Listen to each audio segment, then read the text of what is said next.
Hello दोस्तों, कैसे आप सभी। मैं हूं राज और मैं आपका स्वागत करता हूं अपने YouTube चैनल पर spoken English classes bye Raj sir. And thank you so much आप लोगों के इतने प्यार और सपोर्ट के लिए। तो गाइज, आज मैं फिर से एक बार आप लोगों के लिए एक नई वीडियो लेकर आया हूं और इस नई वीडियो में हम लोग इंपेरेटिव सेंटेंस के बारे में डीपली सीखेंगे और साथ में यूज ऑफ लेट का हम सीखेंगे, यानी कैसे हम लेट का इस्तेमाल कर सकते हैं और कैसे इसको अपनी डेली लाइफ में यूज कर सकते हैं। व्हाइट बोर्ड पर लिखे 4 सेंटेंसेस जो हैं, 4 जो रूल के स्ट्रक्चर हैं, आप इससे 4000 सेंटेंस बना सकते हैं और ये सारे सेंटेंस डेली यूज के होंगे, यानी जो हम हर दिन अपनी डेली लाइफ में इनका इस्तेमाल करते हैं, ये वो सेंटेंसेस हैं। अब मैं आपको एक और सरप्राइज देता हूं। अब से मैं अपनी वीडियो में आपसे एक सवाल पूछा करूंगा, आपको उसका ट्रांसलेशन करना है और पहले 5 लोग जो उस ट्रांसलेशन का सही जवाब देंगे और मेरे कमेंट बॉक्स में आके उसका जवाब लिखेंगे, पहले 5 लोगों को मैं पेटीएम कैश करूंगा। सवाल क्या होने वाला है, इसके लिए आपको वीडियो को शायद बीच में देख भी सवाल आ सकता है, अंत में भी सवाल आ सकता है। तो सवाल देखने के लिए और इस वीडियो को समझने के लिए कि इसमें क्या बातें बता रहा हूं मैं, आप इस वीडियो को अंत तक देखें। और अगर आपने मेरा चैनल अभी तक सब्सक्राइब नहीं किया है तो मेरे चैनल को सब्सक्राइब करें। चलिए, तो हम स्टार्ट करते हैं इंपेरेटिव सेंटेंस से। इंपेरेटिव सेंटेंस का मतलब होता है अनिवार्य वाक्य। अब अनिवार्यता जिसमें दिखानी हो किसी काम को करने की, तो हम इसको समझ सकते हैं उस तरीके से, अनिवार्य तरीके से। अब इसको इंग्लिश में समझना हो आपको, तो अब ये बस इतना समझिए कि जब भी आप किसी को कोई ऑर्डर दे, जैसे कि वहां जाओ, बातें मत करो, सीधे खड़े हो जाओ, तो हमने किसको ऑर्डर दिया एक तरीके से। एडवाइस दे सकते हैं कि सुबह जल्दी उठो, मॉर्निंग वॉक पर जाओ, तो ये एक तरह की एडवाइस है। रिक्वेस्ट, आप किसे रिक्वेस्ट कर सकते हैं, प्लीज़ मेरी मदद कर दो, प्लीज़ मुझे 10 रुपये दे दो, प्लीज़ मुझे घूमने जाने दो। तो इस तरह की रिक्वेस्ट के लिए आप इंपेरेटिव सेंटेंस का इस्तेमाल कर सकते हैं। और कमांड, जैसे आर्मी में जो कमांडर होते हैं, कमांड देते हैं अपने जो उनके सोल्जर्स होते हैं उनको, कि आगे बढ़, मेरी तरफ देख, दाएं मुड़। इस तरह के बहुत सारे इंपेरेटिव सेंटेंस होते हैं। तो डेली लाइफ में सबसे ज्यादा बोलने वाले सेंटेंस होते हैं, हम उसको इंपेरेटिव सेंटेंस कहते हैं। तो सबसे पहले समझते हैं पहला रूल कहता है कि किसी भी काम को करो। तो जब भी हम किसी भी काम को करेंगे तो हमें उसके लिए कौन सा रूल इस्तेमाल करना है, हम इस वीडियो में सीखेंगे। तो मैंने बोला किसी भी काम को करो, जैसे कि वहां जाओ, उसके साथ पढ़ो, रोज मॉर्निंग वॉक पर जाओ। तो किसी काम को करो, किसी से बोल सकते हैं हम ये। तो वहां जाओ, रूल ये कहता है कि सबसे पहले आपको वर्ब की फर्स्ट फॉर्म लगानी है, दूसरे नंबर पे ऑब्जेक्ट का इस्तेमाल करना है, बस इतने में रूल खत्म हो जाएगा। तो सबसे पहले क्रिया का इस्तेमाल करना है पहले नंबर पे। वहां जाओ, वहां यानी कि देयर, और जाने को यानी कि गो। तो काम कौन सा रहा यहां पर, जाने का, यानी कि गो। कहां जाने की बात हो रही है, देयर। अगर यही बोलना होता मुझे प्यार से कि प्लीज वहां जाओ, तो प्लीज पहले आ जाता, प्लीज गो देयर। उसके साथ पढ़ो, ये मैंने किसी को ऑर्डर दिया, भाई उसके साथ पढ़ो, आप वो अच्छा पढ़ता, आप भी अच्छे सीख जाओगे। तो काम कौन सा रहा है, पढ़ने का। पढ़ने को क्या बोलते हैं, स्टडी। पढ़ने को कहते हैं स्टडी विद।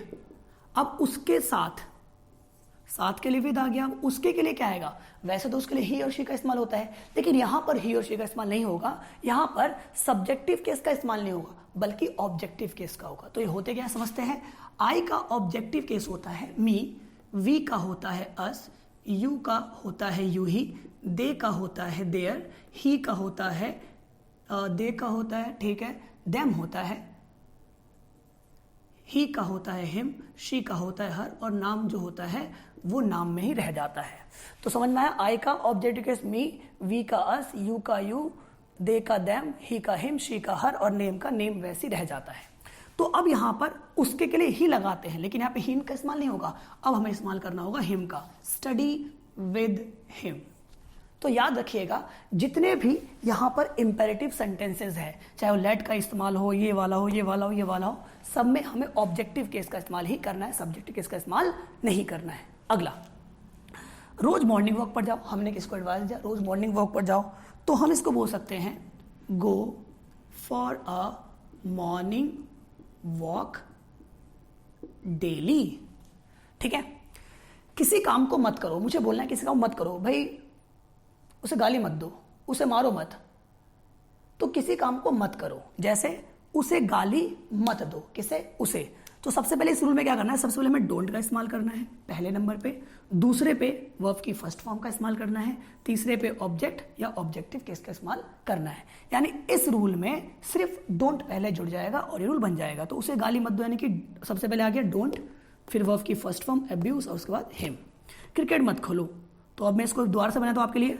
क्रिकेट मत खेलो, डोंट सबसे पहले नंबर पे आ गया, वर्ब की फर्स्ट फॉर्म डोंट या वर्ब है प्ले, और क्या खेलने की बात हो रही है, क्रिकेट, डोंट प्ले क्रिकेट। ठीक है, अब हम बढ़ते हैं अपने अगले रूल पे। अब हम इस्तेमाल करते हैं लेट का।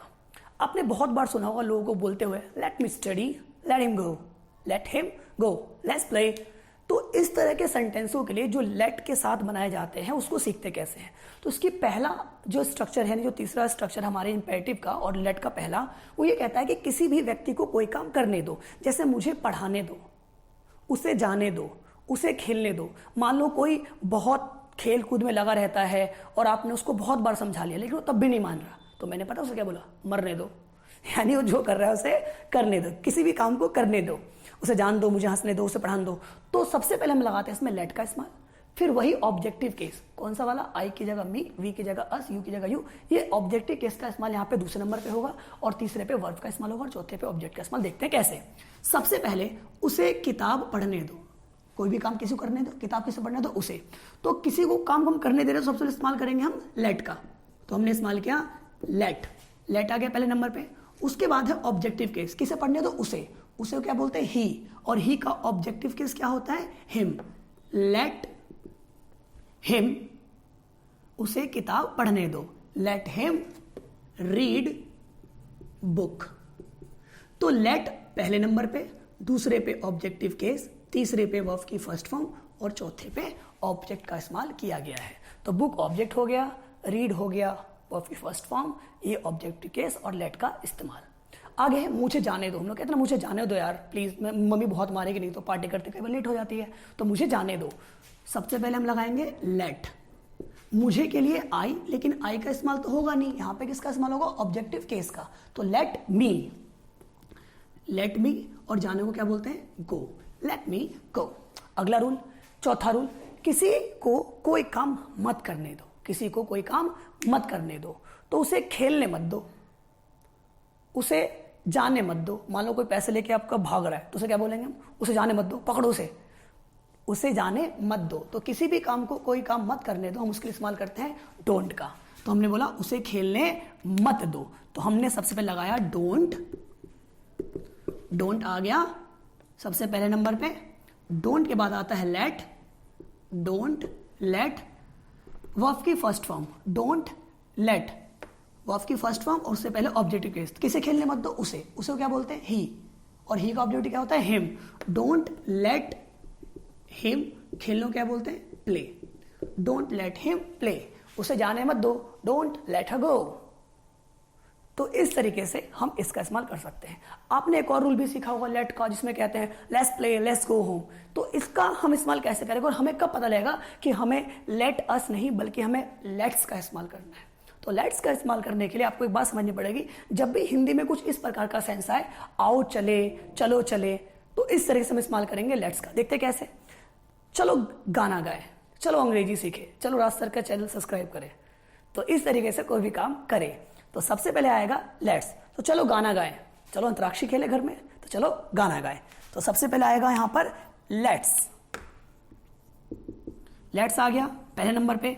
दूसरे पे वर्ब की फर्स्ट फॉर्म, लेट्स सिंग, और ऑब्जेक्ट क्या है, song, let's Singh a song. आगे आओ अंग्रेजी सीखें, तो लेट्स लर्न इंग्लिश। लेट्स पहले नंबर पे, दूसरे पे वर्ब यानी कि लर्न, और लास्ट में ऑब्जेक्ट। तो आई होप आपको ये सेंटेंस समझ में आएंगे। और आज का सवाल, पहला सवाल ये रहा, नाच न जाने आंगन टेढ़ा। एक बार फिर सुनिए, नाच न जाने आंगन टेढ़ा। तो आप मुझे इसका जवाब कमेंट में बताइए, और जिन लोगों के जवाब सही होंगे मैं उनको कैश, पेटीएम कैश ट्रांसफर करूंगा। और मेरा व्हाट्सएप नंबर है 9136354645। आपको सबसे पहले यूट्यूब के कमेंट सेक्शन में जवाब देना है, और जब आप आपका जवाब सही होगा तो मैं आपको इस नंबर से पेटीएम करूंगा। Thank you so much guys video देखने के लिए। आप ऐसे बने रहिए, प्यार देते रहिए और प्लीज़ प्लीज़ प्लीज़ वीडियो को शेयर जरूर करें और लोगों तक पहुंचाएं। Thank you so much.